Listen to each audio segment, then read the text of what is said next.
southwestern Wyndham County in northern Connecticut, central Towson County in northern Connecticut, east central Hartford County in northern Connecticut, until 3:45 p.m. Eastern Daylight Time.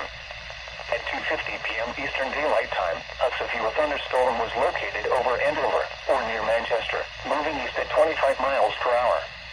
Hazards include 60 miles per hour wind gusts and penny-size hail. Expects damage to trees and power lines. Locations impacted include Manchester, Glastonbury, Vernon, Mansfield, Wyndham, Plainfield, Willimantic, Tolland, Coventry, Hebron, Brooklyn, Willington, Columbia, Canterbury, Bolton,